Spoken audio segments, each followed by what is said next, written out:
பிதா குமாரன் தூய ஆவியருக்கு மகிமை உண்டாவதாக. ஆமென். இறைவனை நோக்கி வேண்டுதல் செய்வோம். அன்பின் தந்தையே, இன்னும் ஒரு புதிய மாதத்தில் முதல் வாரத்திலே நாங்கள் உம்முடைய திரு சமூகத்திலே கூடி உம்மை நோக்கி பார்க்கிறோம். கடந்த மாதம் முழுமையும் உம்முடைய பேரருளால் எங்களை நிறைத்து எங்களை காத்து முது கரங்களிலே தாங்கினீர். நன்றி சொல்லுகிறோம். இந்த முதலாம் வாரத்திலேயும் நாங்கள் உம்முடைய திரு சரீரத்தையும் இரத்தத்தையும் ஏற்றுக்கொள்ள உம்முடைய திரு சமூகத்திற்கு வந்திருக்கிறோம். எங்களை நீர் கண்ணோக்கியருளும், எங்களை நீர் ஆசீர்வதித்திருளும்.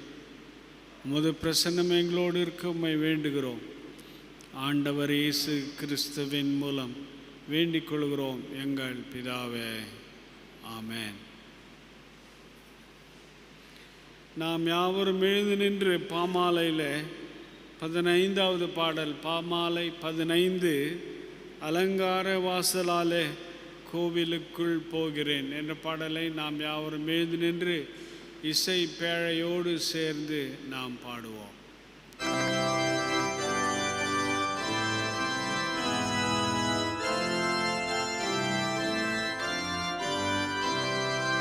அலங்கார வாசலாலே கோவிலுக்குள் போகிறேன், தெய்வ வீட்டின் நன்மையாலே ஆத்துமத்தில் பூரிப்பேன். இங்கே தெய்வ சமூகம் மெய் வெளிச்சம் பாக்கியம். கர்த்தரே உம்மாண்டை வந்த என் அண்டைக்கு வாருமே, நீர் இறங்கும் போதனந்த இன்பத்தால் மகிழுவேன். என்னுடைய இதயமும் தெய்வஸ்தலமாகவும் வாயத்தில் உம்மாண்டை சேர என் ஜெபம் புகழ்ச்சியும். நல்ல பலியாக ஏற உமதாவியை கொடும். தேகமாவியாவையோ சுத்தமாக்கியாரோடும். நல்ல நீலத்தில் வீழுந்த விதை பயிராகுமே, நானும் அவ்வாறே மிகுந்த கனிகளை தரவே. வாசனத்தை காக்க நீர் ஈவழிக்க கடவீர். விசுவாசத்தை விடாமல் அதில் பலப்படவும், ஒரு காலும் தவறாமல் உம்மை நான் பின் செல்லவும். மெய் வெளிச்சத்தை நீரே ஏனில் வீசும் கர்த்தரே.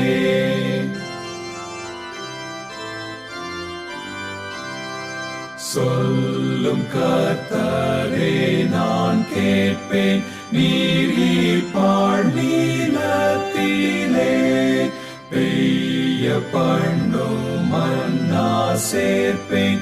நல்தியானத்துடனே தாரும் ஜீவ பானத்தை, தீரும் பசி தாகத்தை.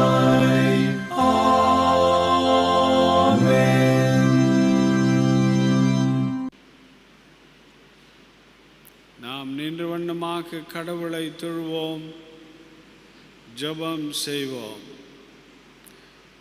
எல்லா இருதயங்களையும், எல்லா விருப்பங்களையும், எல்லா ரகசியங்களையும் அறிந்திருக்கிற சர்வ வல்லமையுள்ள கடவுளே, நாங்கள் தேவரீரிடத்தில் பரிபூரணமாய் அன்பு கூறவும், உமது பரிசுத்த நாமத்தை உத்தமமாய் மகிமைப்படுத்தவும், உமது பரிசுத்த ஆவியின் ஏவுதலால் எங்கள் இருதயத்தின் சிந்தனைகளை சுத்தம் பண்ணியறல எங்கள் கர்த்தராகிய கிறிஸ்துவின் மூலம் வேண்டிக் கொள்கிறோம். ஆமேன். உன்னதத்தில் இருக்கிற தேவனுக்கு மகிமையும், பூமியிலே சமாதானமும், மனிதர் மேல் பிரியமும் உண்டாவதாக. கர்த்தராகிய பராபரனே, பரமராஜாவே, சர்வத்துக்கும் வல்ல பிதாவாகிய தேவனே, உம்மை துதிக்கிறோம், உம்மை புகழுகிறோம், உம்மை வணங்குகிறோம், உம்மை மகிமைப்படுத்துகிறோம். உமது சிறந்த மகிமை நிமித்தம் உமக்கு தோத்திரம் செலுத்துகிறோம்.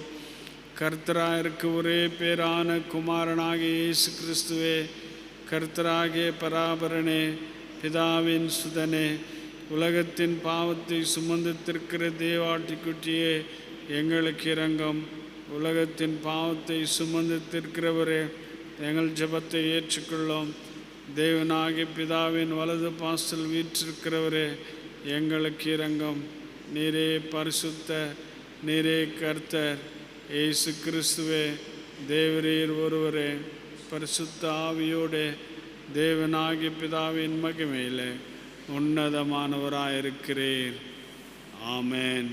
சகோதர சகோதரிகளே, நாம் இப்பொழுது கடவுளுடைய மகா பரிசுத்த வசனத்தை கேட்கவும், ஆண்டவருடைய சரீரத்தையும் இரத்தத்தையும் பெற்றுக்கொள்ளவும் நாம் இங்கே கூடி வந்திருக்கிறோம்.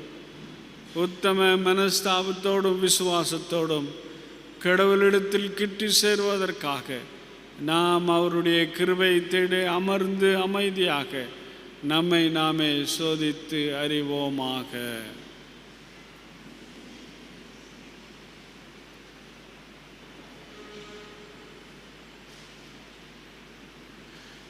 நமது பாவங்களின் நிமித்தம் முழு இருதயத்தோட உண்மையாய் மனஸ்தாபப்பட்டு பிறரிடத்தில் அன்பும் சிநேகமாயிருந்து இனி கடவுளுடைய கற்பனைகளை கைக்கொண்டு புதிதாக்கப்பட்டவர்களாய் அவருடைய பரிசுத்த மார்க்கத்தில் நடப்போம் என்று தீர்மானித்திருக்கிற நாம், நமது ஆண்டவர் இயேசு கிறிஸ்துவின் மூலமாய் சர்வ வல்லமையுள்ள கடவுளோடு ஒப்புரவாகும்படி மறுபடியும் நமது பாவங்களை மனத்தாழ்மையாய் அறிக்கை செய்வோம். பரம பிதாவே, உமக்கு விரோதமாகவும் எங்கள் அயலாருக்கு விரோதமாகவும் பாவம் செய்தோம் என்று அறிக்கையிடுகிறோம். ஒளியில் நடவாமல் இருளில் நடந்து வந்தோம். கிறிஸ்துவின் நாமத்தை சொல்லியும் தீமை விட்டு விலகவில்லை. எங்களுக்கு இறங்க வேண்டும் என்று உம்மிடம் மன்றாடுகிறோம். இயேசு கிறிஸ்துவின் நிமித்தம் எங்கள் பாவங்கள் எல்லாவற்றையும் மன்னியும். முது பரிசுத்த ஆவியினால் எங்களை சுத்திகரித்து எங்கள் மனசாட்சி உயிர்ப்பித்தருளும். உம்முடைய பரிசுத்த நாமத்துக்கு மகிமை உண்டாகும்படி நாங்கள் இனி புது ஜீவனுள்ளவர்களாய் உமக்கு ஊழியம் செய்யத்தக்கதாக மற்றவர்களுக்கு மன்னிக்க எங்களுக்கு உதவி புரியும். ஆமேன். இயேசு கிறிஸ்துவின் மூலமாய் தம்மிடத்தில் உண்மையாய் மனம் திரும்புகிற யாவருக்கும் அருளப்படுகிற கிருபை நிறைந்த அருள் வாக்கை கேளுங்கள். வருத்தப்பட்டு பாரம் சுமக்கிறவர்களே, நீங்கள் எல்லாரும் என்னிடத்தில் வாருங்கள், நான் உங்களுக்கு இளைப்பாறுதல் தருவேன். தேவன் தம்முடைய ஒரே பேரான குமாரனை விசுவாசிக்கிறவன் எவனோ அவன் கெட்டுப்போகாமல் நித்திய ஜீவனை அடையும்படிக்கு அவரை தந்தருளி இவ்வளவாய் உலகத்தில் அன்பு கூர்ந்தார். ஒருவன் பாவம் செய்வானால் நீதிபரராயிருக்கிற இயேசு கிறிஸ்து நமக்காக பிதாவினிடத்தில் பரிந்து பேசுகிறவராயிருக்கிறார். நம்முடைய பாவங்களை நிவர்த்தி செய்கிற கிருபாதார பலி அவரே.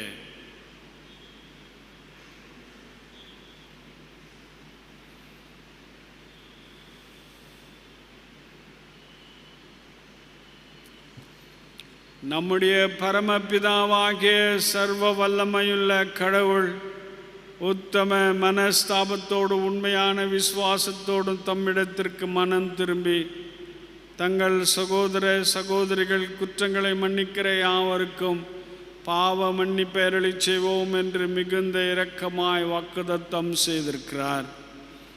அவர் நம்முடைய ஆண்டவர் இயேசு கிறிஸ்துவிற்கு நமக்கு இறங்கி நம்முடைய பாவங்கள் எல்லாவற்றையும் மன்னித்து அவைகளினின்று நம்மை விடுதலையாக்கி சகல நன்மையிலும் நம்மை உறுதிப்படுத்தி நிலைநிறுத்தி நம்மை நித்திய ஜீவக்கரையில் சேர்ப்பாராக. ஆமென். தேவரிற்கே ஸ்தோத்திரம் உண்டாவதாக. கர்த்தர் உங்களோடு இருப்பாராக. ஜெபிப்போம். அன்பின் தந்தையே, இந்த ஓய்வு நாளுக்காகவும் இந்த நாளிலே நாங்கள் உம்முடைய திரு சரீரத்தையும் இரத்தத்தையும் ஏற்றுக்கொள்ள ஆயத்தத்தோடு வந்ததற்காகவும் உமக்கு நன்றி சொல்லுகிறோம். தூய ஆவியாரின் பிரசன்னம் எங்களோடு இருக்க உம்மை வேண்டுகிறோம். வந்திருக்கிற உமது அடியார்கள் ஒவ்வொருவரையும் நீர் கண்ணோக்கியருளும். உம்முடைய பிள்ளைகளுடைய வேண்டுதல்களை இந்த நாளிலே கேட்டு நிறைவையும் சந்தோஷத்தோடும் அவர்கள் இங்கிருந்து செல்ல உம்முடைய பேரருளை தந்தருள வேண்டும் என்று எங்கள் ஆண்டவர் இயேசு கிறிஸ்துவின் மூலம் வேண்டிக் கொள்கிறோம் எங்கள் பிதாவே. ஆமென். சங்கீத பகுதி நாம் படிக்க கேட்போம்.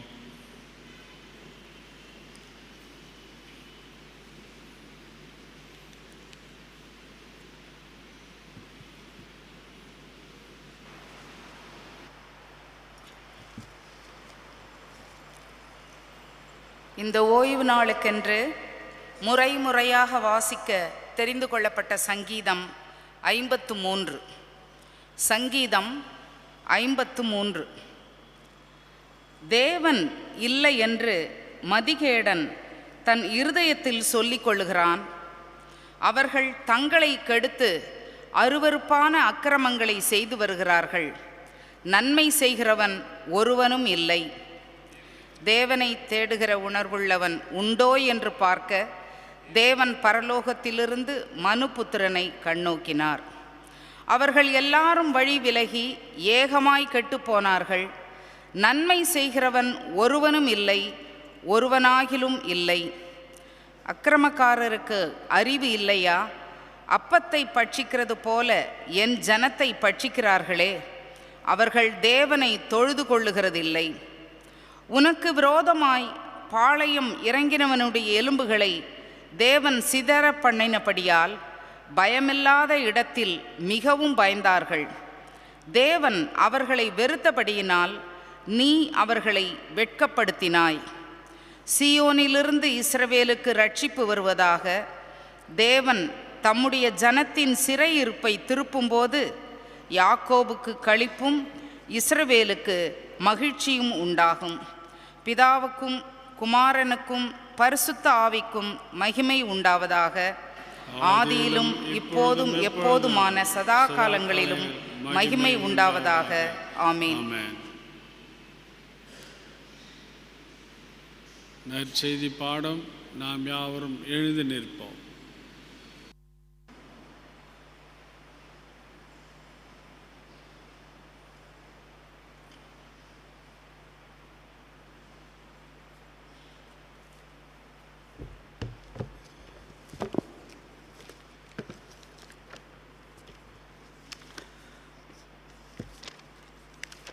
இந்த ஓய்வு நாளுக்கென்று தெரிந்து கொள்ளப்பட்ட சுவிசேஷ பாடம் அது மத்தேயு 18வது அதிகாரம் வசனங்கள் 23 முதல் 35 வரை. மத்தேயு 18 வசனங்கள் 23 முதல் 35 வரை.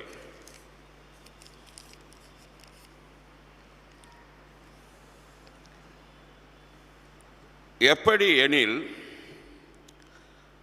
பரலோக ராஜ்யம் தன் ஊழியக்காரரிடத்தில் கணக்கு பார்க்க வேண்டும் என்றிருந்த ஒரு ராஜாவுக்கு ஒப்பாயிருக்கிறது. அவன் கணக்கு பார்க்க தொடங்கின போது 10,000 தாலந்து கடன் பட்டவன் ஒருவனை அவனுக்கு முன்பாக கொண்டு வந்தார்கள். கடனை தீர்க்க அவனுக்கு நிர்வாகம் இல்லாதபடியால் அவனுடைய ஆண்டவன் அவனையும் அவன் பெஞ்சாதி பிள்ளைகளையும் அவனுக்கு உண்டான எல்லாவற்றையும் விற்று கடனை தீர்க்கும்படி கட்டளையிட்டான். அப்பொழுது அந்த ஊழியக்காரன் தாழ விழுந்து வணங்கி, ஆண்டவனே, என்னிடத்தில் பொறுமையாயிரும், எல்லாவற்றையும் உமக்கு கொடுத்து தீர்க்கிறேன் என்றான். அந்த ஊழியக்காரனுடைய ஆண்டவன் மனதிறங்கி அவனை விடுதலை பண்ணி கடனையும் அவனுக்கு மன்னித்து விட்டான். அப்படி இருக்க அந்த ஊழியக்காரன் புறப்பட்டு போகையில் தன்னிடத்தில் 100 வெள்ளிப்பணம் கடன் பட்டிருந்தவனாகிய தன் உடன் வேலைக்காரர் ஒருவனை கண்டு அவனை பிடித்து தொண்டையை நெரித்து, நீ பட்ட கடனை எனக்கு கொடுத்து தீர்க்க வேண்டும் என்றான். அப்பொழுது அவனுடைய உடன் வேலைக்காரன் அவன் காலிலே விழுந்து, என்னிடத்தில் பொறுமையாயிரும், எல்லாவற்றையும் உமக்கு கொடுத்து தீர்க்கிறேன் என்று அவனை வேண்டிக் கொண்டான். அவனோ சம்மதியாமல் போய் அவன் பட்ட கடனை கொடுத்து தீர்க்கும் அளவும் அவனை காவலில் போட்டு வைத்தான். நடந்ததை அவனுடைய உடன் வேலைக்காரர் கண்டு மிகவும் துக்கப்பட்டு ஆண்டவனிடத்தில் வந்து நடந்ததையெல்லாம் அறிவித்தார்கள். அப்பொழுது அவனுடைய ஆண்டவன் அவனை அழைப்பித்து, பொல்லாத ஊழியக்காரனே, நீர் என்னை வேண்டி கொண்டபடியினால் அந்த கடன் முழுவதையும் உனக்கு மன்னித்து விட்டேன். நான் உனக்கு இறங்கினது போல நீயும் உன் உடன் வேலைக்காரனுக்கு இறங்க வேண்டாமோ என்று சொல்லி அவனுடைய ஆண்டவன் கோபமடைந்து அவன் பட்ட கடனையெல்லாம் தனக்கு கொடுத்து தீர்க்கும் அளவும் பாதிக்கிறவர்களிடத்தில் அவனை ஒப்பு கொடுத்தான். நீங்களும் அவனவன் தன் தன் சகோதரன் செய்த தப்பிதங்களை மனப்பூர்வமாய் மன்னியாமற் போனால் என் பரமபிதாவும் உங்களுக்கு இப்படியே செய்வார் என்றார். வாசிக்க வேண்டிய வேத பாடம் முடிந்தது. கிறிஸ்துவே உமக்கு மகிமை உண்டாவதாக. ஆமென். நாம் அமருவோம்.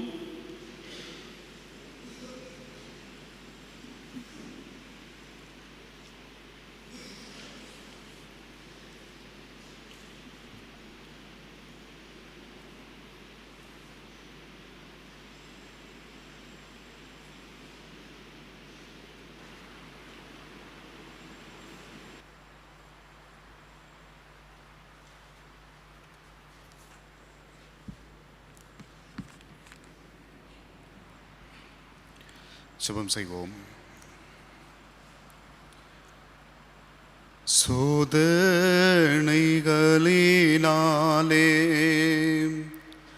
சோர்ந்து நீ வாடும்போது, சோதனைகளினாலே சோர்ந்து நீ வாடும்போது, நாதனின் பிரசன்னம் நாள்தோறும் உன்னை தேற்றும். நாதனின் பிரசன்னம் நாள்தோறும் உன்னை தேற்றும்.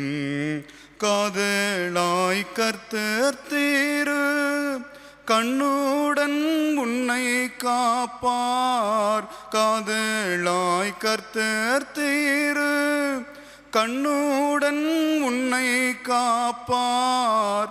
போதுமவரழைப்பும் பொன்மொழி வாக்குரையும், போதுமவரழைப்பும் பொன்மொழி வாக்குரையும். அமர்ந்தீரு ஆத்துமாவே அருள்நாதன் அடிதனில் அணைப்பார் உன்னைத்தம் கரத்தால். எங்கள் அன்பின் பரலோக பிதாவே, அமர்ந்திருந்து நீரே தேவன் என்பதை அறிந்து கொள்ளவும், நீர் கொடுத்திருக்கின்ற ஆசீர்வாதங்களில் இந்த உலக வாழ்க்கையில் உமக்கு நாங்கள் சாட்சியுள்ள மக்களாக வாழவும் உம்முடைய சமூகத்தை நாங்கள் நாடி வந்திருக்கிறோம். சீர்படுத்துகின்ற, பலப்படுத்துகின்ற, நெறிமுறைப்படுத்துகின்ற உமது வார்த்தைகளால் நீர் எங்களை சுத்திகரித்து நடத்தும். உம்முடைய பிள்ளைகளாக வாழ, கனி கொடுக்கின்ற கிறிஸ்தவர்களாக இருக்க உம்முடைய தூய ஆவியின் வல்லமையினாலே எங்களை நிரப்பும். இரட்சகர் இயேசு கிறிஸ்துவின் வழியாக வேண்டுகிறோம் ஜீவனுள்ள நல்ல பிதாவே. ஆமேன். கிறிஸ்துவில் அன்பிற்குரிய இறை மக்களே, உங்கள் அனைவரையும் நமது ஆண்டவரும் இரட்சகருமாகிய இயேசு கிறிஸ்துவின் திருப்பெயரினாலே இந்த புதிய மாதத்தின் முதல் ஞாயிற்றுக்கிழமை வழிபாட்டிலே உங்களை அன்போடு கூட வாழ்த்துகிறோம். கர்த்தருடைய அனுக்கிரகமும் அவருடைய வழிநடத்துதலும் ஆசீர்வாதமும் இந்த மாதம் முழுவதும் உங்களோடும் உங்கள் குடும்பத்தோடும் இருக்க உங்களுக்காக செபிக்கிறோம். ஆண்டவர் உங்களை கரம் பிடித்து நடத்துவாராக. ஆமேன். இன்றைய நாளின் சிந்தனைக்காக நமக்கு கொடுக்கப்பட்டுள்ள கடவுளுடைய வார்த்தைகளின் தலைப்பு படைப்பின் வீழ்ச்சி நிலை, த ஃபாலனஸ் ஆஃப் கிரியேஷன் என்று சொல்லி இந்த நாளிலே நாம் கர்த்தருடைய வார்த்தைகளை கேட்க அழைக்கப்பட்டிருக்கிறோம். ஒரு சில வாரங்களுக்கு முன்பதாக ஆந்திர மாநிலம் சித்தூர் பகுதியிலே நடைபெற்ற ஒரு காரியத்தை நாம் தொலைக்காட்சிகள் வழியாக அறிந்திருக்கிறோம். பெற்றோர்கள் வேதியியல் துறையிலே நல்ல முறையில் பேராசிரியர்களாக கல்லூரியிலே பணியாற்றி கொண்டிருக்கிற பெற்றோர்கள் தங்களுடைய 2 மகள்களையும், வாலிப வயதை அடைந்திருக்கிற தங்களுடைய 2 மகள்களையும் நாங்கள் அதிகமாக வாழ வேண்டும், அதிகமாக ஆசீர்வாதங்களை பெற்றுக்கொள்ள வேண்டும், அவர்கள் வேறு ஒரு இறை நம்பிக்கையை சார்ந்தவர்கள், கிறிஸ்தவர்கள் அல்ல, நாங்கள் அதிகமாக நன்மைகளை பெற்றுக்கொள்ள வேண்டும், நீண்ட நாட்கள் வாழ வேண்டும் என்பதற்காக தாங்கள் பெற்றெடுத்த 2 மகள்களையும் நரபலி கொடுத்து அவர்களை கொன்று போட்டார்கள் என்கின்ற செய்தியை நாம் கண்டிருக்கிறோம். எனக்கு அன்பிற்குரியவர்களே, பிள்ளைகளை பாதுகாக்க வேண்டும் என்கின்ற நிலையில் இருக்கின்ற பெற்றோர்கள் தங்களுடைய பொறுப்பாண்மையை அறிந்து கொள்ளாதவர்களாக தாங்கள் பெற்றெடுத்த 2 பிள்ளைகளையும் கொன்று போட்டு விட்டார்கள், நரபலி கொடுத்தார்கள் என்கின்ற செய்தி அதிர்ச்சியை கொடுக்கிறதாக இருக்கிறது. படைப்பு இன்றைக்கு எதை நோக்கி பயணப்பட்டு கொண்டிருக்கிறது என்பது ஒரு மிகப்பெரிய ஒரு கேள்வியாக இருக்கிறது. மக்கள் உரிமைக்காக போராடினாலும் அவர்களை துன்புறுத்துகின்ற நிலைமைகளிலே அரசாங்கங்கள் இருக்கிறது. பெற்றெடுத்த பிள்ளைகளையும் கொன்று போடுகின்ற ஒரு நிலைமையில் இன்றைக்கு மனிதம் மரித்து போன ஒரு சூழ்நிலை என்பது இருக்கிறது. படைப்பு வீழ்ச்சி நிலையிலேயே இருக்கிறது என்பதை நாம் அறிந்தவர்களாக இருக்கிறோம். கடவுள் ஆதியாகமம் 6ஆம் அதிகாரம் 6ஆம் வசனத்திலே பார்க்கிறோம், மனிதனை படைத்ததற்காக ஆண்டவர் துக்கப்படுகிறார்.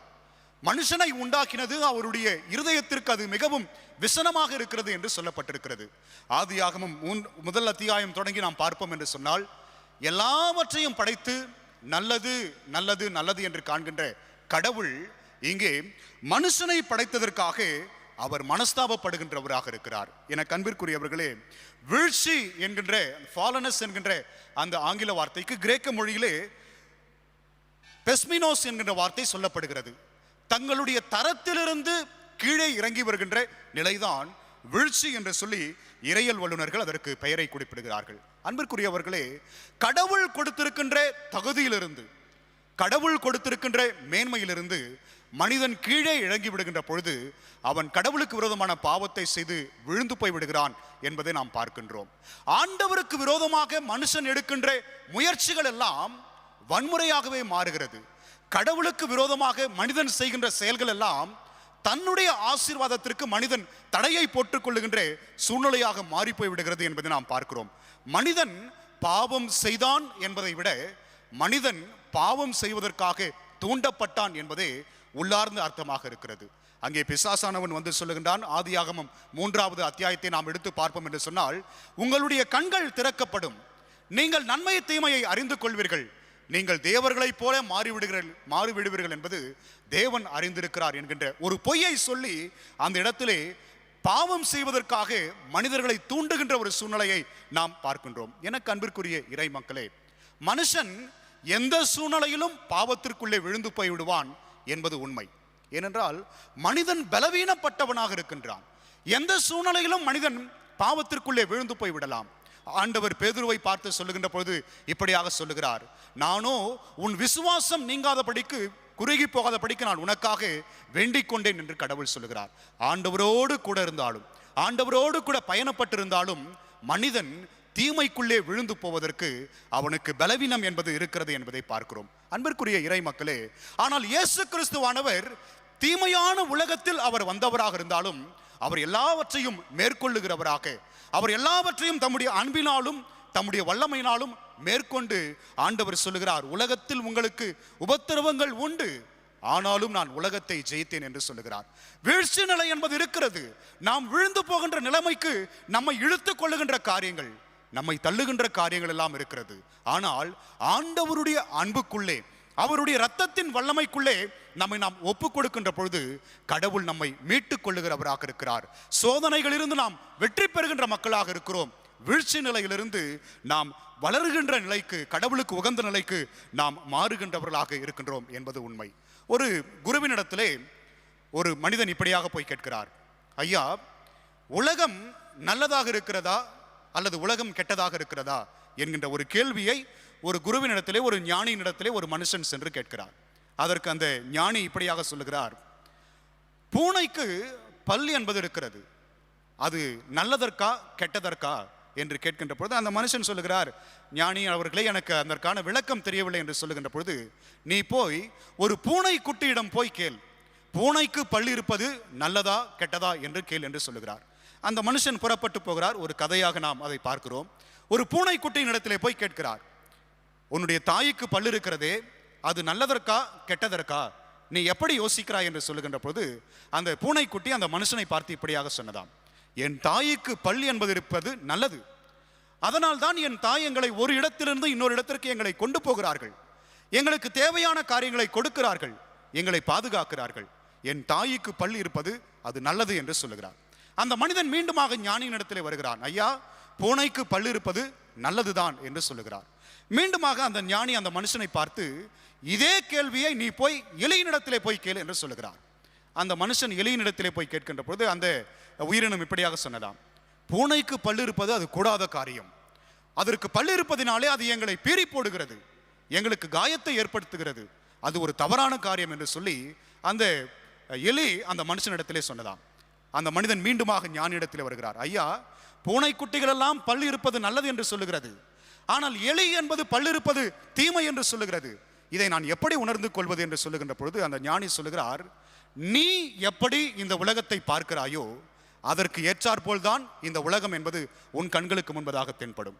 நீ இந்த உலகத்தின் நல்லவனாக தென்பட்டால், நல்லவனாக வாழ்ந்தால் உலகம் உனக்கு நன்மையாக உனக்கு தென்படும். உன்னுடைய கண்ணோட்டத்தை பொறுத்துதான், உன்னுடைய செயல்பாடுகளை பொறுத்துதான் உலகம் உனக்கு மாறுத்தரமாக தெரியும் என்று சொல்லி அந்த ஞானி அந்த மனுஷனிடத்திலே மாறுத்தரத்தை சொன்னாராம். அன்பிற்குரியவர்களே, ஆண்டவர் எல்லாவற்றையும் படைத்தார், நல்லது என்று காண்கிறார். ஆனால் தீமையின் வழியாக, பிசாசின் வழியாக உலகம் தீமைக்குள்ளே விழுந்து போனது, பாவத்திற்குள்ளே விழுந்து போனது, நன்மைகளை இழந்து போனது என்று சொல்லி பார்க்கிறோம். ஆதியாகமம் 1வது அதிகாரம் 1வது வசனத்தை பார்க்கின்ற பொழுது ஆண்டவர் தேவனாகிய கடவுள் வானத்தையும் பூமியையும் சிருஷ்டித்தார் என்று சொல்லப்படுகிறது. அதற்கு அடுத்த வசனம் சொல்லுகிறது, பூமியானது ஒழுங்கின்மையும் வெறுமையுமாக இருந்தது என்பதாக.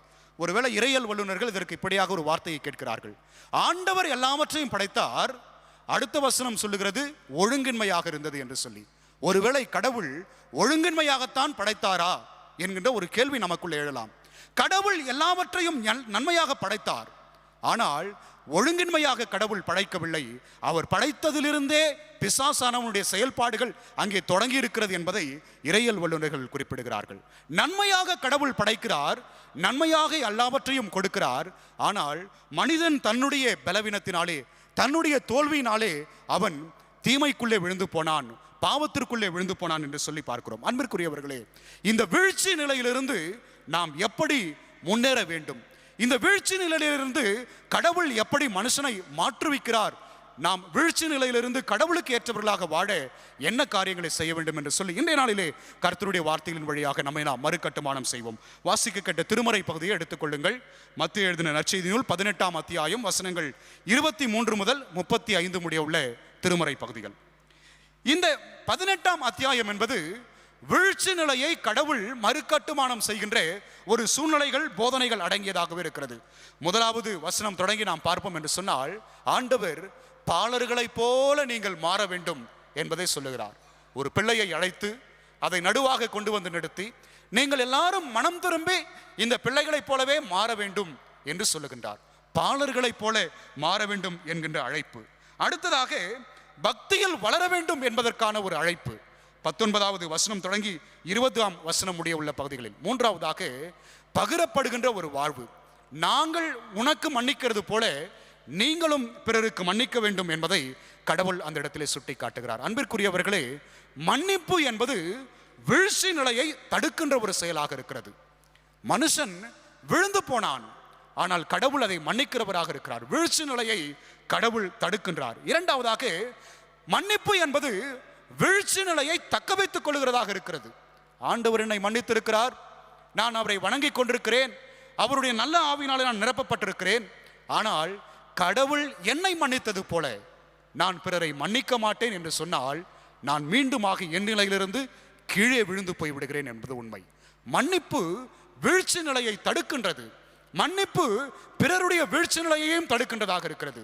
மாத்திரமல்ல, நாம் பிறருக்கு கொடுக்கின்ற மன்னிப்பு வீழ்ச்சி நிலையை நம்மிலே தக்க வைத்துக் கொள்ளுகின்றதாக, வீழ்ச்சி நிலைக்குள்ளே நாம் செல்லாதபடிக்கு ஆண்டவருக்கு உகந்த வாழ்க்கையில் நம்மை தக்க வைத்துக் கொள்ளுகின்றதாக இருக்கிறது என்று சொல்லி பார்க்கிறோம். 3 காரியங்களை உங்களோடு கூட பகிர்ந்து கொள்ள ஆசிக்கின்றேன். ஃபாலனஸ் ஆஃப் கிரியேஷன், படைப்பின் வீழ்ச்சி என்பது சுயத்தை கடிந்து கொள்வதற்கான ஒரு அழைப்பு. Fallenness of creation call to condemnation என்று சொல்லி பார்க்கிறோம். சுயத்தை கடிந்து கொள்ளுகின்ற பொழுதுதான் வீழ்ச்சி நிலை என்பது தடுக்கப்படுகின்றதாக இருக்கிறது. ஆதியாகமம் 3வது அத்தியாயத்தை நாம் எடுத்துக்கொள்வோம். அங்கே சர்ப்பமானது ஆதாமையும் ஏவாளையும் வஞ்சிக்கின்ற பொழுது ஏவாளிடத்திலே வந்து சொல்லுகிறது, நீங்கள் இந்த கனியை பறித்து புசித்துக் கொள்ளுங்கள், உங்களுக்கு நன்மை என்பது கிடைக்கும் என்று சொல்லி அங்கே சர்ப்பமானவன் ஏவாளை வஞ்சிப்பதை பார்க்கிறோம். என அன்பிற்குரியவர்களே, 2 காரியங்களை இந்த பகுதியில் நாம் உணர்ந்து கொள்கிறோம். ஒன்று, சுயத்தை திருப்தி செய்து கொள்ளுகின்ற ஒரு வாழ்வும், இரண்டாவது, சுயத்தை திருப்தி செய்வது கொள்வதனாலே சுயத்தை பாதுகாத்துக் கொள்ளுகின்ற ஒரு வாழ்வுமாக இந்த இடத்திலே தென்படுகிறது. ஆண்டவர் சொல்லுகிறார் 2வது அத்தியாயம் 17வது வசனத்தில், நீங்கள் இதை புசிக்கின்ற பொழுது நீங்கள் சாகவே சாவீர்கள் என்று கடவுள் சொல்லுகிறார். ஆனால் 3வது அதிகாரம் 4வது வசனத்திலே பிசாசானவன் ஏவாளை பார்த்து சொல்லுகிறார், நீங்கள் இதை புசிக்கின்ற காலத்தில் நீங்கள் சாகவே சாவதில்லை என்பதாக. நீ சாகவே சாவாய் என்று சொல்லி ஆண்டவர் குறிப்பிடுகிறார், நீ சாகவே சாவதில்லை என்று சொல்லி இங்கே பிசாசானவன் குறிப்பிடுவதை நாம் பார்க்கிறோம். அன்பிற்குரிய இறை மக்களே, சுயத்தை திருப்தி செய்து கொள்ள வேண்டும். இருக்கின்றவற்றை அனுபவிக்க முடியாமல் இல்லாதிருக்கிற ஒரு கனியை பறித்து புசிக்க வேண்டும் என்கின்ற ஒரு பேராசை என்பது இங்கே ஏவாளுக்குள்ளே உண்டாவதை நாம் பார்க்கிறோம். எல்லாரும் சொல்லுவார்கள், கீழ்ப்படிதல் என்பதுதான் முதல் பாவம் என்று சொல்லுவார்கள். The original sin, முதல் பாவம் என்னவென்று சொன்னால் அவமதிப்பு, அவிசுவாசம் என்பதுதான். ஆண்டவர் சொல்லுகிறார், நீ இதை புசிக்கின்ற காலத்தில் நீ சாகவே சாவாய் என்பதை ஏவாள் நம்பியிருப்பார் என்று சொன்னால் அந்த இடத்திலே அவர் தீமையான ஒரு காரியத்தை செய்திருக்க மாட்டார். அவிசுவாசத்தினாலே பேராசை என்பது உண்டாகிறது, பேராசையினாலே கீழ்ப்படியாமை என்பது உண்டாகிறது, கீழ்ப்படியாமையினாலே பாவத்திற்குள்ளே மனுஷன் விழுந்து போய் விடுகிறார். சுயத்தை திருப்தி செய்து கொள்ளுகின்ற ஒரு வாழ்வு. வாசிக்கேட்ட பகுதியில் மத்திய எழுதின சுவிசேஷம் 18ஆம் அதிகாரம் 24ஆம் வசனத்திலே பார்க்கின்ற பொழுது அங்கே அந்த அரசன் திரும்பி வந்து கணக்கு கேட்கிறார். நீ வைத்துக் கொண்டதை எனக்கு கணக்கு ஒப்புவே என்று சொல்லுகிறார்.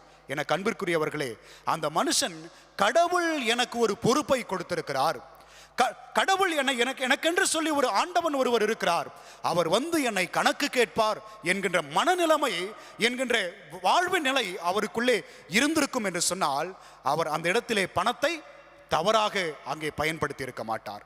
கடவுள் ஒரு வார்த்தையை சொல்லி இருக்கிறார், இதை நான் கடைபிடித்து வாழ வேண்டும், இதை நான் கடைபிடித்து வாழக்கூடாது என்று சொன்னால் நான் பாவத்திற்குள்ளே விழுந்து போய்விடுவேன், நான் செத்து போய்விடுவேன் என்று சொல்லி ஏவாள் நினைத்திருப்பார் என்று சொன்னால் அவர்கள் பாவத்திற்குள்ளே விழுந்து போனவர்களாக இருக்க மாட்டார்கள். அன்பிற்குரியவர்களே, சுயத்தை திருப்தி செய்து கொள்ளுகின்ற ஒரு வாழ்வு, சுயத்தை திருப்தி செய்து கொள்ளுகின்ற ஒரு வாழ்வினாலே மனுஷன் பாவத்திற்குள்ளே விழுந்து போனான் என்று சொல்லி பார்க்கிறோம். பணத்தை தவறாக செலவு செய்கின்ற ஒரு வாழ்வின் முறை, கடவுள் புசிக்க கூடாது என்று சொன்ன கனியை புசிக்கின்ற ஒரு வாழ்வின் நிலை, சுயத்தை திருப்தி செய்து கொள்ளுகின்றார். இந்த இடத்திலே சுயத்தை திருப்தி செய்து கொள்வதனாலே சுயத்தை பாதுகாத்துக் கொள்ளுகின்ற மனநிலைமையும் மனுஷனுக்குள்ளே வந்து போய் விடுகிறது என்று சொல்லி பார்க்கிறோம். அங்கே ஆதாம் கடவுளை பார்த்து சொல்ல, கடவுளையே குற்றப்படுத்துகின்ற ஒரு வாழ்வு. நீர் எனக்கு கொடுத்த ஸ்திரியானவள் எனக்கு இந்த பழத்தை கொடுத்தாள் என்பதாக. ஒருவேளை ஆண்டவரே நீர் இந்த பெண்ணை எனக்கு கொடுக்கவில்லை என்று சொன்னால் நான் இதை புசித்திருக்க மாட்டேன் என்பதாக. அப்படி என்றால் கடவுளையே பழி சொல்லுகின்ற ஒரு நிலைமை மனுஷனுக்குள்ளே உண்டாகிறது. கடவுளை குற்றப்படுத்துகின்ற ஒரு நிலைமை, நீர் எனக்கு கொடுத்த பெண் தான் எனக்கு இந்த பழத்தை கொடுத்தார் என்பதாக. ஒருவரை ஒருவர் காட்டிக் கொடுக்கின்ற மனநிலைமை, மாத்திரமல்ல தன் பிழையை மறைத்துக் கொள்ளுகின்ற மனநிலைமை. இங்கே மத்தேயு 18:26 எடுத்து பார்ப்பீர்கள் என்று சொன்னால், இந்த மனுஷன் அந்த ஆண்டவனிடத்தில் இப்படியாக சொல்லியிருக்க வேண்டும், ஐயா நான் செய்வது தவறுதான், என்னை நீர் மன்னித்துவிடும் என்று சொல்வதற்கு பதிலாக இந்த மனுஷன் சொல்லுகின்ற காரியம், எனக்கு நீர் கொஞ்சம் நாட்களை கொடுங்கள், என் பணத்தை நான் மீண்டுமாக உங்களுக்கு திருப்தி கொடுத்து விடுகிறேன் என்பதாக சுயத்தை பாதுகாத்துக் கொள்ளுகின்ற ஒரு மனநிலைமை, சுயத்தை திருப்தி செய்து கொள்ளுகின்ற ஒரு மனநிலைமை. எனக்கு அன்பிற்குரிய இறை மக்களே, நாம் எப்பொழுது நம்முடைய எண்ணங்களையும் நமக்குரிய வாழ்க்கையும் தவிர்த்து ஆண்டவருக்கு உகந்தவர்களாக வாழ நம்மை நாம் கர்த்தருடைய சமூகத்தில் ஒப்புக் கொடுக்கிறோமோ, அப்பொழுதுதான் படைப்பின் வீழ்ச்சி நிலை என்பது தடுக்கப்படுகின்றதாக இருக்கிறது. சுயத்தை கடிந்து கொள்ளுகின்ற மக்களாக இருக்க வேண்டும். வில்பர்ட் பானம்பர்க் என்கின்ற ஒரு மனிதன் இப்படியாக சொல்லுகின்றார், யார் ஒருவர் சுயத்தை வெறுக்கின்றாரோ அவர் மாத்திரம்தான் கடவுளோடு கூட நெருங்கி வாழ்கின்ற, ஐக்கியப்பட்டு வாழ்கின்ற வாழ்வை அவர் பெற்றுக்கொள்கிறார் என்று சொல்லுகிறார். சுயத்தை இழந்து சுயத்தை அடையாளம் கண்டு கொள்வதுதான் உண்மையான ஆன்மீக வாழ்க்கையாக இருக்கிறது. என்னை நான் இழந்து கொண்டே இருக்க வேண்டும், என்னுடைய மனநிலைமைகள், எனக்கு ஏற்ற வாழ்வின் முறை, இவற்றையெல்லாம் இழந்து விடுகின்ற பொழுதுதான் நான் யார், கடவுளுக்குள் நான் எப்படிப்பட்டவனாக இருக்கிறேன் என்பதை ஒரு மனிதன் ஆன்மீக ரீதியாக உணர்ந்து கொள்ள முடிகிறதாக இருக்கிறது. எனக்கு அன்பிற்குரியவர்களே, சுயத்தை கடிந்து கொள்கின்ற ஒரு வாழ்வுதான் படைப்பின் வீழ்ச்சியை தடுக்கின்ற ஒரு வாழ்வாக இருக்கிறது. இரண்டாவதாக பார்க்கிறோம், சுயத்தை மாற்றுகின்ற ஒரு வாழ்வின் நிறை. நான் எனக்கு உரியது என்று யோசிக்காமல் கடவுளுக்கு உரியது என்ன என்று சொல்லி நான் யோசிக்கின்ற ஒரு மனிதனாக இருக்க வேண்டும். மத்தேயு எழுதின சுவிசேஷம் 18:27 நாம் பார்க்கின்ற பொழுது அங்கே இப்படியாக குறிப்பிடப்பட்டிருக்கிறது. யாராவது ஒருவர் எடுத்தவர்கள் வாசியுங்கள். மத்தேயு 18:27. அந்த ஊழியக்காரனுடைய ஆண்டவன் மனதிறங்கி அவனை விடுதலை பண்ணி கடனையும் அவனுக்கு மன்னித்து விட்டான். என அன்பிற்குரியவர்களே, அந்த ஊழியக்காரனை தண்டிப்பதற்கான அதிகாரம் என்பது அந்த எஜமானுக்குள்ளே இருக்கிறது. ஆனால் நீ எதையுமே செய்ய வேண்டாம், நான் முழுவதுமாக உன்னை மன்னித்து விடுகிறேன், உன்னையும் உன்னுடைய குடும்பத்தையும் நான் மன்னித்து விடுகிறேன் என்று சொல்லி அங்கே அந்த எஜமான் மனதிறங்கி அவனை மன்னிக்கின்றவனாக இருக்கின்றான். ரோமருக்கு எழுதின நிருபம் 3:20 சொல்லப்பட்டிருக்கிறது, கிரியைகளினாலே ஒருவரும் நீதிமானாக்கப்படுவதில்லை, நியாயப்பிரமாணத்தினாலே ஒருவரும் நீதிமானாக்கப்படுவதில்லை, கடவுள் பூரண கிருபையுள்ளவராக, கிருபையில் ஐஸ்வர்ய சம்பரணராக இருந்து ஆண்டவர் எல்லாரையும் நேசிக்கிறார், எல்லாரையும் மன்னிக்கிறார் என்று சொல்லி பார்க்கிறோம். ஆசீர்வாதங்கள் எல்லாம், இன்றைக்கு நமக்கு கிடைக்கின்ற ஆசீர்வாதங்கள் எல்லாம் கடவுள் ஆதியிலேயே நமக்கு முன்குறித்ததாகவே இருக்கிறது. நமக்கு எது தேவை, எது கிடைக்க வேண்டும், எந்த நேரத்தில் நமக்கு அது கிடைக்க வேண்டும் என்று சொல்லி கடவுள் நம்முடைய வாழ்க்கையில் எல்லாவற்றையும் முன்குறித்தவராக இருக்கிறார். எனக்கு அன்பிற்குரியவர்களே, இங்கே அந்த மனுஷன், அந்த எஜமான் எல்லாவற்றையும் மன்னித்து அவரை தம்மோடு கூட ஒப்புரவாக்கிக் கொள்கிறார். சிறைச்சாலைக்கு உள்ளே செல்கின்ற ஒரு மனிதனை சிறைச்சாலையிலிருந்து வெளியே அனுப்புகின்ற ஒரு எஜமானராக காணப்படுகிறார். நம்முடைய ஆண்டவராகிய இயேசு கிறிஸ்து தம்முடைய வல்லமையினாலும் இலவசமாக நாம் பெற்றுக்கொண்ட அந்த ரட்சிப்பினாலும் விசுவாசத்தை கொண்டு நாம் மீட்கப்பட்டவர்களாக இருக்கிறோம். கிரியைகளினாலே நாம் நீதிமானாக்கப்படுகிறவர்கள் அல்ல. ஆகவே நான் பெரியவன், நான் உயர்ந்தவன் என்று சொல்லி நம்மை நாமே தூக்கி பிடிக்கின்றவர்களாக, உயர்த்தி பிடிக்கின்றவர்களாக அல்ல. என் வாழ்க்கையில் இருப்பது எல்லாம் கடவுளுடைய கிருபை. என்னால் கொடுக்க முடியவில்லை, ஆனால் கடவுள் என்னை மன்னித்திருக்கிறார். என்னால் என்னுடைய பாவத்தினுடைய பிடியிலிருந்து வெளியில் வர முடியாது. என் கிரியையினால், நான் காணிக்கை போடுவதினாலோ, ஆலயத்திற்கு வந்து விடுவதினாலோ, பிரசங்கம் செய்வதினாலோ, கேட்டு விடுவதினாலோ கடவுள் என்னை மீட்டுக் கொள்ளுகிறவர் அல்ல. இது எல்லாம் அவருடைய கிருபை. ஆண்டவர் கிரியைகளினாலே என்னை மீட்டுக் கொள்ளவில்லை, அவருடைய கிருபைதான் இன்றைக்கு என் வாழ்க்கையில் என்னை கிரியை செய்ய வைக்கிறது என்று சொல்லி முழுவதுமாக நம்மை நாம் சுயத்தை மாற்றி கர்த்தருடைய கரத்திலே அர்ப்பணிக்கின்றவர்களாக இருக்க வேண்டும். எனக்கு அன்பிற்குரியவர்களே, சுயத்தை கடிந்து கொண்டு வீழ்ச்சியிலிருந்து வெளியிலே வருகின்றவர்களாக, சுயத்தை மாற்றிக்கொண்டு வீழ்ச்சியிலிருந்து வெளியிலே வருகின்றவர்களாக, மூன்றாவதாக சுயத்தை திருநிலைப்படுத்துகின்ற ஒரு வாழ்வின் நிலை. Fallenness of creation is called to consecration என்று சொல்லி பார்க்கிறோம். நம்மையும் நாம் திருநிலைப்படுத்த வேண்டும், பிறரையும் நாம் கடவுளுடைய அன்புக்குள்ளே கொண்டு வருகிறவர்களாக இருக்க வேண்டும். அன்பிற்குரியவர்களே, மத்தேயு எழுதின சுவிசேஷம் 18வது அதிகாரத்திலே சொல்லப்பட்டிருக்கிற அந்த ஓமை என்பது பிறரையும் கடவுளுடைய அன்புக்குள்ளே கொண்டு வர வேண்டும் என்கின்ற செய்தியை இங்கே ஆண்டவர் சுட்டி காட்டுகிறவராக இருக்கிறார். தண்டித்தல் என்பது பிறரை நாம் சிறைச்சாலைக்குள்ளே கொண்டு போய் விடுகின்ற நிகழ்வு அல்ல, நம்மை நாமே சிறைச்சாலைக்குள்ளே கொண்டு போய் வைத்துக் கொள்ளுகின்ற ஒரு நிலைமையாக இருக்கிறது. இந்த மனுஷன் பிறரை தண்டிக்கின்றார். பிறரை தண்டிப்பதினாலே சிறைச்சாலையிலிருந்து வெளியிலே வருகின்ற ஒரு மனிதன் மீண்டுமாக சிறைச்சாலைக்கு உள்ளேயே அவர் சென்று விடுகிறார் என்று சொல்லி பார்க்கிறோம். மதர் தெரேசா அவர்கள் இப்படியாக குறிப்பிடுகிறார்கள், மனிதர்களை நீங்கள் நியாயம் தீர்த்து கொண்டே இருப்பீர்கள் என்று சொன்னால் அவர்களை நேசிப்பதற்கு உங்களுக்கு நேரம் என்பது கிடையாது என்பதாக. சிறைச்சாலையிலிருந்து வெளியிலே வருகின்ற மனிதன் மீண்டுமாக சிறைச்சாலைக்குள்ளே செல்கின்றவராக இருக்கிறார். நாம் எப்பொழுதெல்லாம் பிறரை நியாயம் தீர்த்து, எப்பொழுதெல்லாம் பிறர் மீது வெறுப்பினை நாம் கொடுக்கின்றோமோ அப்பொழுதெல்லாம் நம்முடைய படைப்பின் நிலையிலிருந்து நாம் கீழே வந்து விடுகிறோம் என்பது உண்மை. கடவுள் நம்மை மன்னித்திருக்கிறார், நம்முடைய வீழ்ச்சியிலிருந்து நம்மை கடவுள் உயர்த்தி இருக்கிறார், நம்மை ஆசீர்வதித்திருக்கிறார்.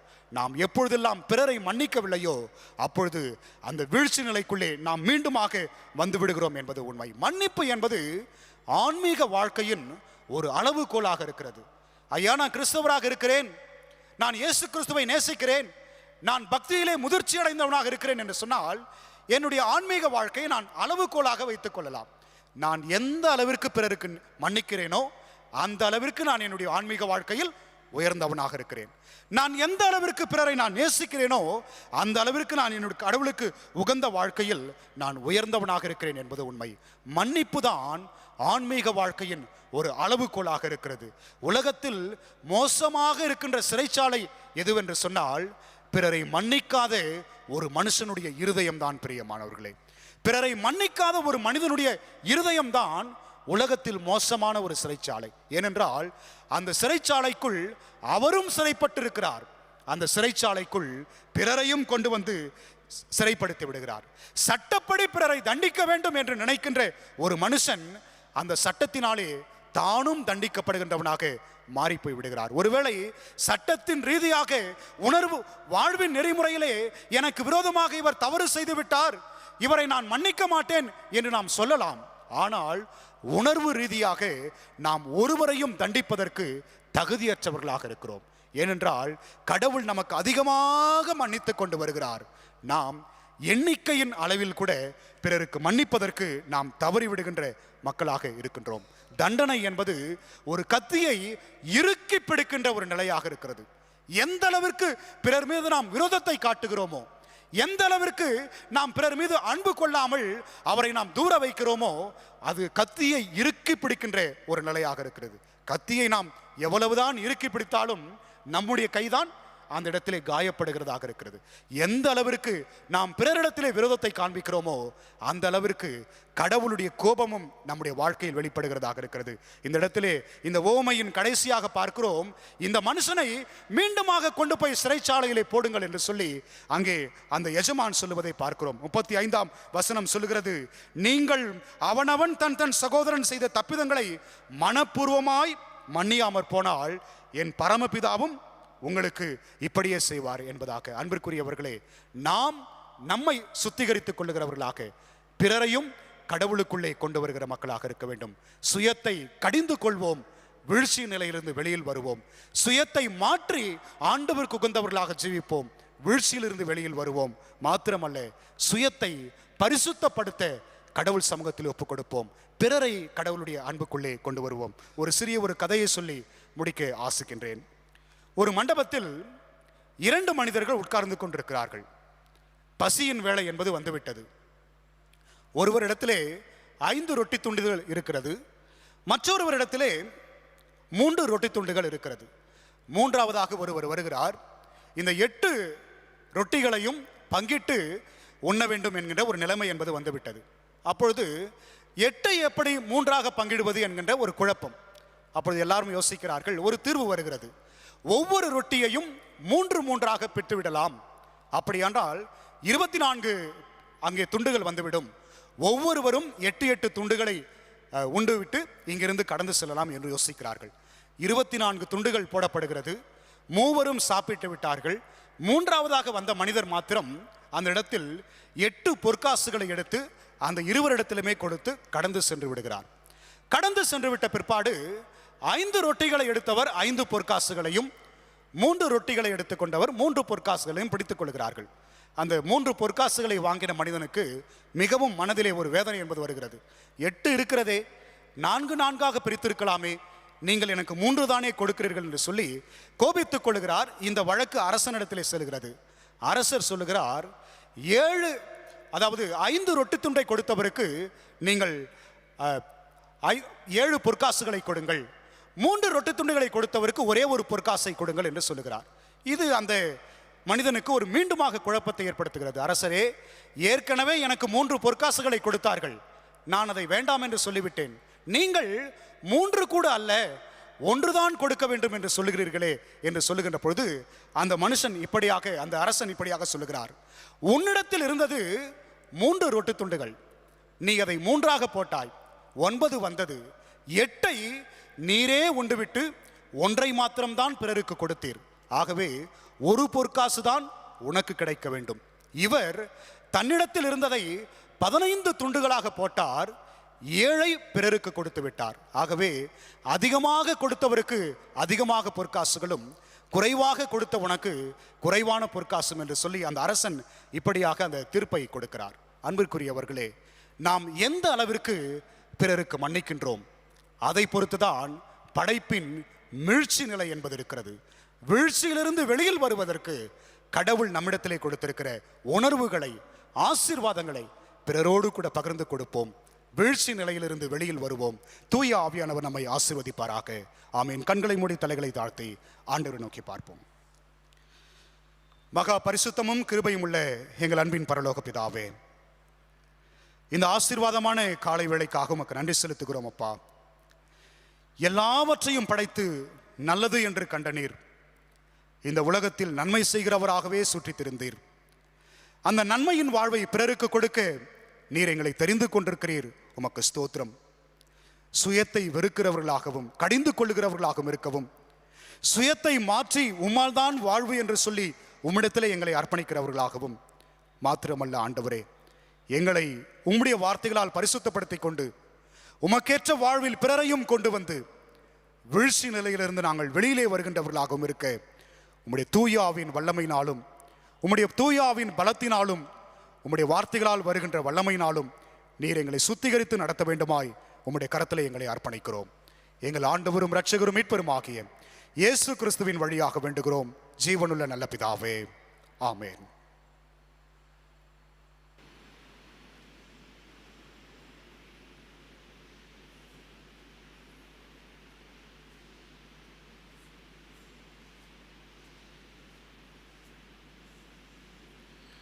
திருச்சபையின் அறிவிப்புகள். டாக்டர் நவீன்.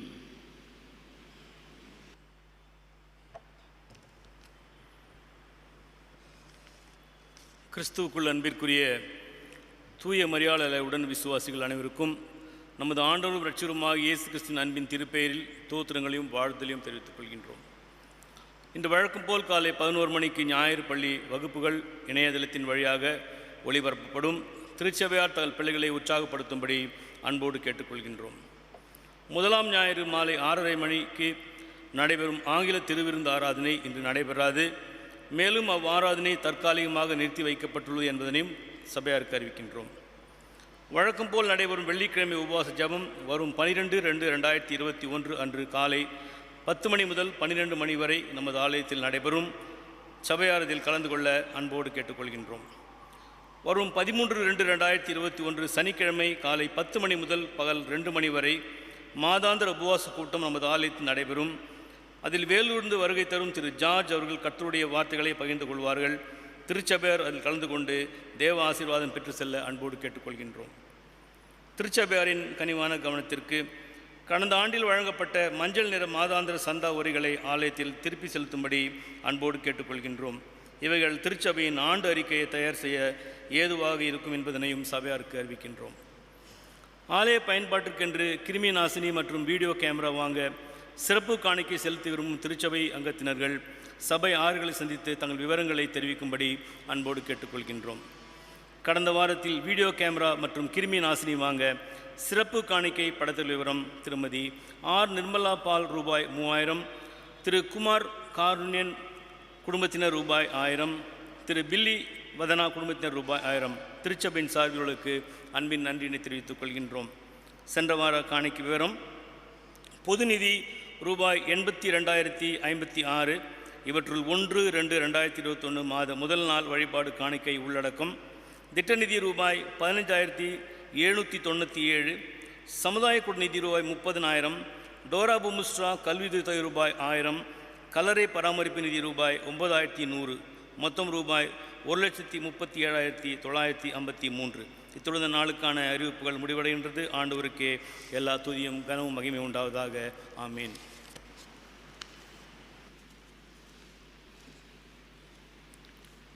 திருமண அறிவிப்பு. தென்னிந்திய திருச்சபை வேலூர் பேராயம் வேலம் பாஸ்டேட் இம்மானுவேல் சர்ச்சில் அங்கத்தினராக இருக்கும் மார்ட்டின் எஸ்தர் என்பவருடைய மகள் செல்வி அஸ்வதி என்பவருக்கும், திருவள்ளூர் டிஸ்ட்ரிக்ட் ஆரன்வாயில் Kuppam ECI church good shepherd ECI சர்ச்சில் அங்கத்தினராக இருக்கும் நடராஜன் சுனிதா என்பவருடைய மகன் செல்வன் ஷேரன் ராஜ் என்பவருக்கும் திருமணம் நிச்சயிக்கப்பட்டிருக்கிறார்கள். இவர்கள் இருவரும் திருமணத்தில் இணையக்கூடாதபடி நியாயமான தடைகள் இருக்குமானால் அதை சபை குருவானவருக்கு தெரிவிக்க வேண்டும். இது இவர்களுக்கு 2ஆம் அறிவிப்பு. அடுத்தது நம்முடைய திருச்சபை. தென்னிந்திய திருச்சபை வேலூர் பேராயம் தூய மரியாள் ஆலயம் ராணிப்பேட் திருச்சபையில் அங்கத்தினராக இருக்கும் லாரன்ஸ் என்பவருடைய மகள் செல்வி லேயால் பாலினா என்பவருக்கும், தென்னிந்திய திருச்சபை வேலூர் பேராயம் மேல்பாடி குருசேகரம் ஆத்ம நேசர் ஆலயத்தை சேர்ந்த ஜே பாபு என்பவருடைய மகன் செல்வன் விஜயகுமார் என்பவருக்கும் திருமணம் நிச்சயிக்கப்பட்டிருக்கிறார்கள். இவர்கள் இருவரும் திருமணத்தில் இணையக்கூடாதபடி நியாயமான தடைகள் இருக்குமானால் அதை சபை குருவானவருக்கு தெரிவிக்க வேண்டும். இது இவர்களுக்கு 3ஆம் இறுதி அறிவிப்பு. இவர்களுடைய திருமணம் நாளை மேல்பாடி திருச்சபையில் நடைபெறுகிறது என்பதை திருச்சபையாருக்கு அறிவிக்கப்படுகிறது. அடுத்த அறிவிப்பு.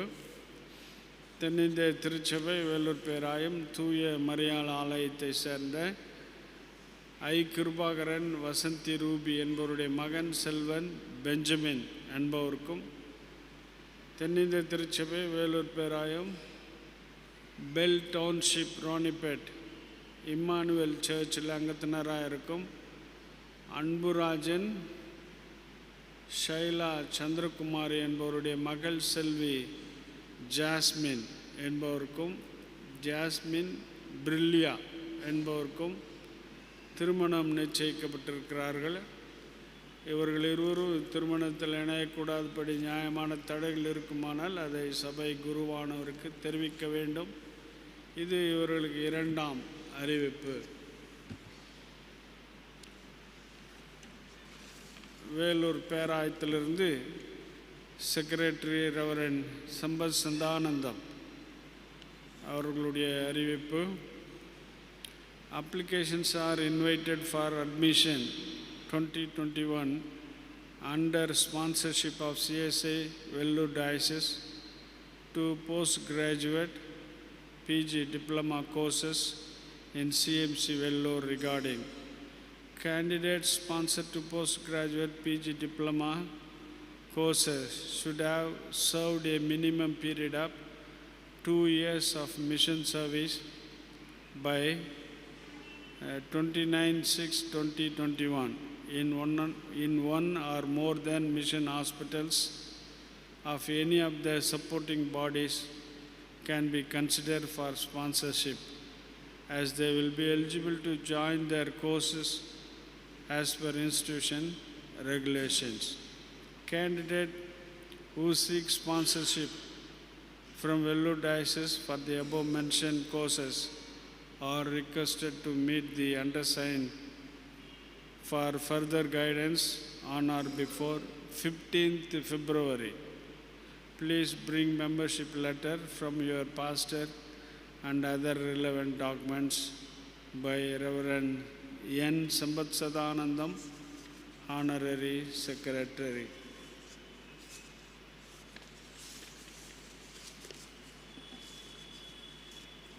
கடந்த வாரத்தில் ஆண்டவரின் திருச்சமூகத்தில் காணிக்கை படைத்திருக்கிற அன்பர்கள் பிறந்த நாள் காணிக்கை மிஸ்டர் சாமுவேல் பால் ஃபினாலன், Mrs Jayakumari Devadas, doctor Chandrasekar, Mrs Hannah Paul, Mr Job Cecil, Mrs Sylvia Benny Michael, Mr Sathyanand Victor and Mr Jason Sathya.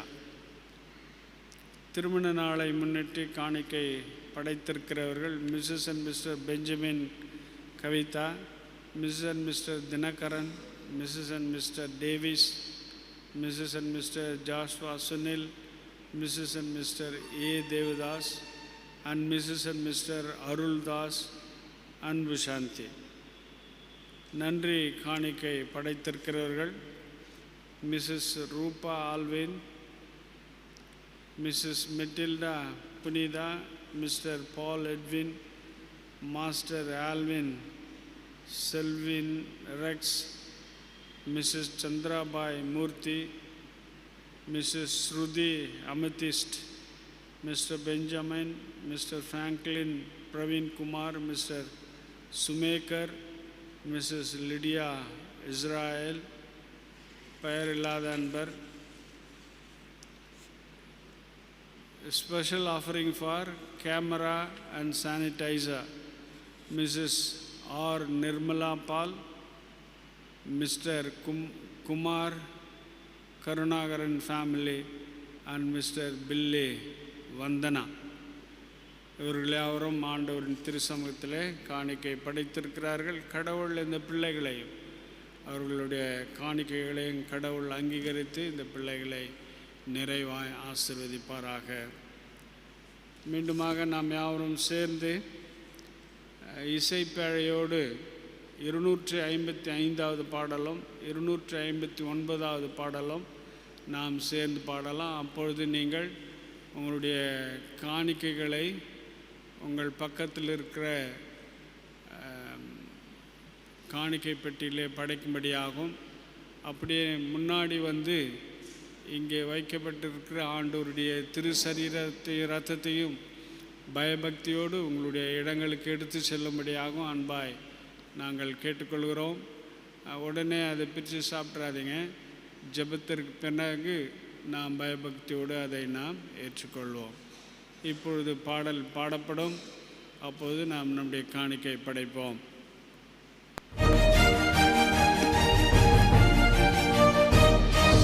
கர்த்தரின் பந்தியில் வா சகோதரா, கர்த்தரின் பந்தியில் வா வா, கர்த்தரின் பந்தியில் வா சகோதரா, கர்த்தரின் பந்தியில் வா. கர்த்தரன்பாய் சொந்த இரத்தத்தை சிந்தின காரணத்தை மன பூரணமாயெண்ணி கர்த்தரின் பந்தியில் வா சகோதரா, கர்த்தரின் பந்தியில் வா வா, கர்த்தரின் பந்தியில் வா. ஜீவ அப்பம் அல்லோ கிறிஸ்துவின் திருச்சரீரம் அல்லோ, பாவமனம் கல்லோ உனக்காய் பகிரப்பட்டதல்லோ. தேவகுமாரனின் ஜீவ அப்பத்தை நீ தின்று அவருடன் என்றும் பிழைத்திட கர்த்தரின் பந்தியில் வா சகோதரா, கர்த்தரின் பந்தியில் வா வா, கர்த்தரின் பந்தியில் வா. தேவ அன்பை பாரு, கிறிஸ்துவின் சீஷர் குறை தீரு. பாவக்கேட்டை கூறு, ராபோசன பந்திதனில் சேரு. சாவுக்குரியமா பாவமுள்ள லோகம் தன்னில் மனம் வைத்து அந்நியனாகாதே, கர்த்தரின் பந்தியில் வா சகோதரா, கர்த்தரின் பந்தியில் வா, வா கர்த்தரின் பந்தியில் வா. அன்பின் விருந்தாமே, கர்த்தருடன் ஐக்கிய பந்தியாமே. துன்பம் துயர் போமே, இருதயம் சுத்தத்திடனாமே. இன்பம் மிகும் தேவ அன்பின் விருந்துக்கு ஏது தாமதமும் இல்லாதிப்போதேவா, கர்த்தரின் பந்தியில் வா சகோதரா, கர்த்தரின் பந்தியில் வா, வா கர்த்தரின் பந்தியில் வா.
ஆண்டவரின் திரு சமூகத்திலே நன்றி அறிதலான காணிக்கை, திருமண நாள் காணிக்கை Mrs and Mr Philip Jayaseeladas, Mrs and Mr Delsy Leslie Brighton, Mrs. and Mr. Moses Raj, thank offering Mrs.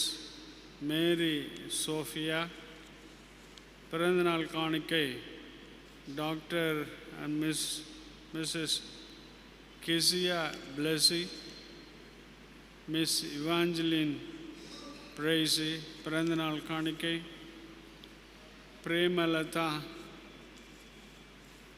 பிறந்தநாள் காணிக்கை லேயால் பாலினால், thank offering Dosan Gideon, thank offering Mrs. Lily Edwin Paul, thank offering கடவுள் நல்ல சுகம் கொடுத்தமைக்காக Mrs Clara Peter, new blessings பெற்றுக்கொள்ள doctor Benjamin Prince,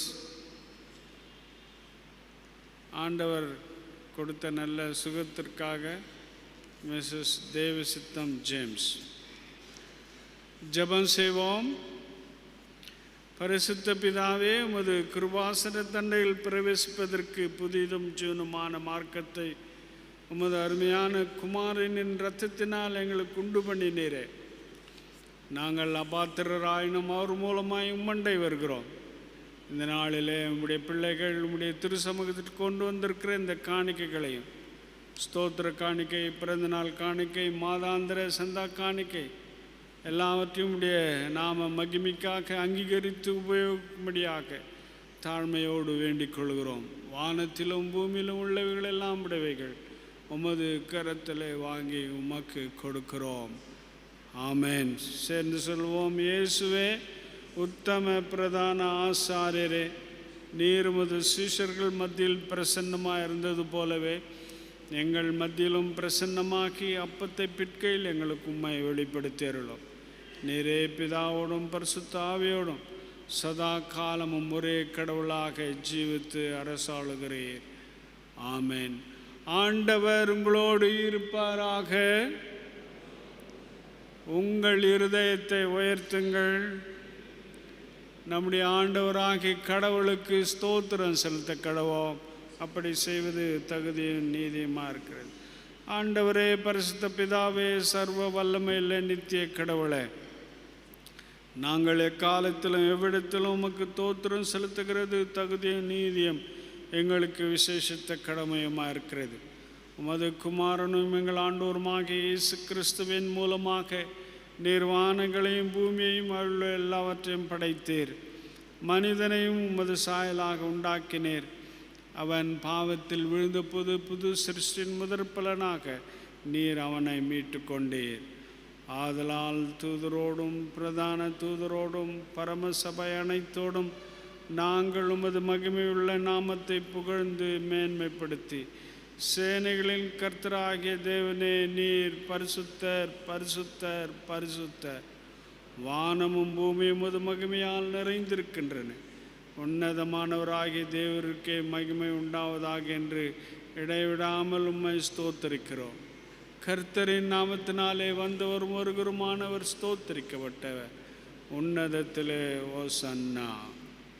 ஆம் பிதாவே, நீர் பரிசுத்தர், நீர் ஸ்தோத்தரிக்கப்பட்டவர். தேவரீர் மனிதரின் உருக்கமாய் அன்பு கூர்ந்து உமது ஒரே பேரான குமாரனாகிய இயேசு கிறிஸ்து எங்கள் தன்மையை தரித்து கொள்ளவும், சிலுவையில் மரித்து எங்களை மீட்டுக்கொள்ளவும் அவரை தந்தருளினீரே. அவர் சிலுவையில் ஒரே தரம் தம்மை தாமே ஏகபலியாக ஒப்பு கொடுத்து சர்வலோகத்தின் பாவங்களையும் நிவர்த்தி செய்வதற்கு நிறைவும் பூரணமும் பொந்ததுமான பலியையும் காணிக்கையையும் பரிகாரத்தையும் செலுத்தினதுமல்லாமல் தமது அருமையான மரணத்தை என்றைக்கு நினைப்பூட்ட ஞாபகத்தை நியமித்து தாம் திரும்ப வரும் மூலமும் நாங்கள் அதை அனுசரித்து வரும்படி தமது பரிசுத்த சுவிசேஷத்தில் கட்டளையிட்டு அருளினாரே. அவர் தாம் காட்டி கொடுக்கப்பட்ட அன்று ராத்திரியில் அப்பத்தை எடுத்து ஸ்தோத்திரம் பண்ணி அதை பிட்டு சீஷர்களுக்கு கொடுத்து, நீங்கள் வாங்கி புசியுங்கள், இது உங்களுக்காக கொடுக்கப்படுகிற என்னுடைய சரீரம், என்னை நினைவு கூறும்படி இதை செய்யுங்கள் என்று திருவுளம் பற்றினார். அப்படியே போஜனம் பண்ணின பின்பு அவர் பாத்திரத்தை எடுத்து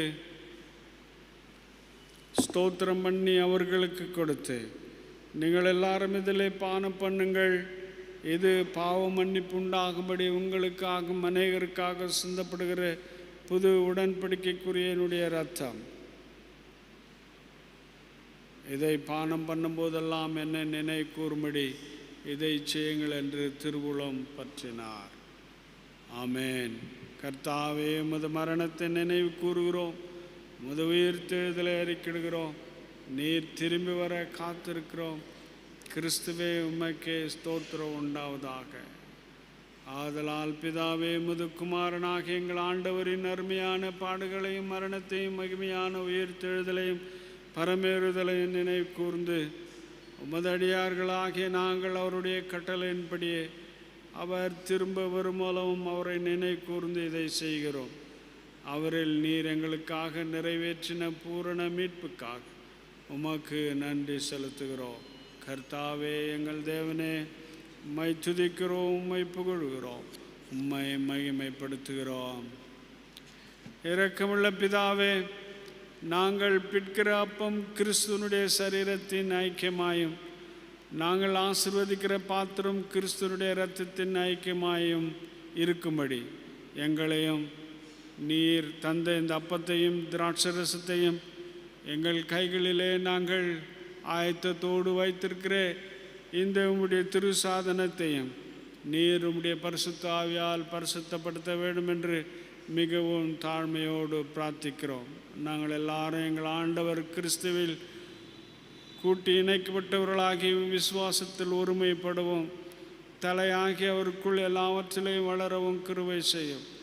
அவரோடும் பரிசுத்த ஆவியோடும் ஐக்கியமாக இருக்கிற சர்வ வல்லமையுள்ள பிதாவாகிய உமக்கு அவர் மூலமாய் சகல கனமும் மகிமையும் என்றென்றைக்கு உண்டாவதாக. ஆமே. நமது இரட்சகராக கிறிஸ்து கற்பித்தபடி அவர்கள் நமக்கு அருளப்பட்ட தைரியத்தோடு சொல்வோம். பரமண்டலங்கள் இருக்கிற எங்கள் பிதாவே, உம்முடைய நாமம் பரிசுத்தப்படுவதாக, உம்முடைய ராஜ்யம் வருவதாக, உம்முடைய சித்தம் பரமண்டலத்திலே செய்யப்படுகிறது போல பூமியிலேயும் செய்யப்படுவதாக. அன்றொன்றுள்ள எங்கள் அப்பத்தை எங்களுக்கு இன்று தாரும். எங்களுக்கு விரோதமாய் குற்றம் செய்வர்களுக்கு நாங்கள் மன்னிக்கிறது போல எங்கள் குற்றங்களை எங்களுக்கு மன்னியும். எங்களை சோதனைக்குள் பிரவேசிக்க பண்ணாமல் தீமையின்றி எங்களை ரட்சித்துக்கொள்ள ராஜ்யமும் வல்லமையும் மகிமையும் என்றென்றைக்கும் உடையவைகளே. ஆமேன்.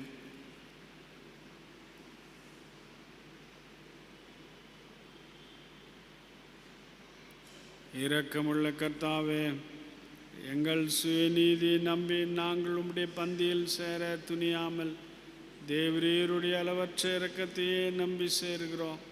உம்முடைய மேய்சன் கீழ் விழும் துணிகைகளையும் பொறுக்கிக் கொள்ள நாங்கள் பாத்திரர் அல்லர். ஆனாலும் தேவரீர் எப்பொழுதும் இரக்கம் செய்கிற லட்சணமுடைய மாறாத ஆண்டவராயிருக்கிறீர். ஆகையால் கிருபையுள்ள கர்த்தாவே, உமது அருமையான குமாரனாகிய இயேசு கிறிஸ்துவின் விலைமதியாத சரீரத்தாலும் இரத்தத்தாலும் எங்கள் பாவமுள்ள சரீரமும் ஆத்துமாவும் சுத்தமாக்கி எப்பொழுது நாங்கள் அவருக்குள்ளும் அவர் எங்களுக்குள்ளும் வாசமாக இருப்பதற்கு ஏற்ற விதமாய் அவருடைய சரீரத்தை பிசித்து அவருடைய இரத்தத்தை பானம் பண்ணி எங்களுக்கு கிருபை செய்தருளோம். ஆமேன். நாம் பிற்கிற அப்பம் கிறிஸ்துவனுடைய சரீரத்தின் ஐக்கியமாக இருக்கிறது அல்லவா. உலகத்தின் பாவத்தை சுமந்திருக்கிற தேவாட்டுக்குட்டியே எங்களுக்கு இரங்கம். உலகத்தின் பாவத்தை சுமந்திருக்கிற தேவாட்டுக்குட்டியே எங்களுக்கு இரங்கம். உலகத்தின் பாவத்தை சுமந்திருக்கிற தேவாட்டுக்குட்டியே உமது சமாதானத்தை தாரும். நாம் இப்பொழுது பயபக்தியோடு ஆண்டவருடைய திரு சரீரத்தையும் இரத்தத்தையும் நாம் ஏற்றுக்கொள்வோம். ஆண்டவருடைய தயவும் இரக்கமும் சமாதானமும் வழிநடத்துதலும் உங்களோடு இருப்பதாக. நாம் ஆண்டவரின் திருசரீரத்தை உட்கொள்வோம்.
கிறிஸ்துவின் சரீரமும் இரத்தமாகிய சாக்கிரமந்தை விசுவாசத்தினாலே பெற்றுக்கொண்டவர்களாகிய நாம் அவருக்கு ஸ்தோத்திரம் செலுத்துவோமாக. நாம் யாவரும் எழுந்து நின்று சங்கீதக்காரன் ஸ்தோத்திரத்தை நாம் ஏறெடுப்போம். என் ஆத்துமாவே கர்த்தரை ஸ்தோத்திரி, என் முழு உள்ளமே அவருடைய பரிசுத்த நாமத்தை ஸ்தோத்திரி. என் ஆத்துமாவே கர்த்தரை ஸ்தோத்திரி, அவர் செய்த சகல உபகாரங்களை மறவாதே. ஆமென். எல்லா புத்திக்கும் மேலான தேவ சமாதானம் உங்களோடு இருந்து நீங்கள் தேவனையும் அவருடைய குமாரனாகிய நம்முடைய நாதர் இயேசு கிறிஸ்துவை பற்றிய அறிவிலும் அன்பிலும் நிலைத்திருக்கும்படி உங்கள் இருதயத்தையும் சிந்தையையும் காக்க கடவுது. பிதா குமாரன் பரிசுத்தாவியமாகிய சர்வ வல்லமை பொருந்தின தேவனுடைய ஆசீர்வாதம் எப்பொழுதும் உங்களோடு நிலைத்திருக்க கடவது. ஆமென்.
ஆண்டவர் உங்களோடு இருப்பாராக. தேவ சமாதானத்தோடு போக கடவோம்.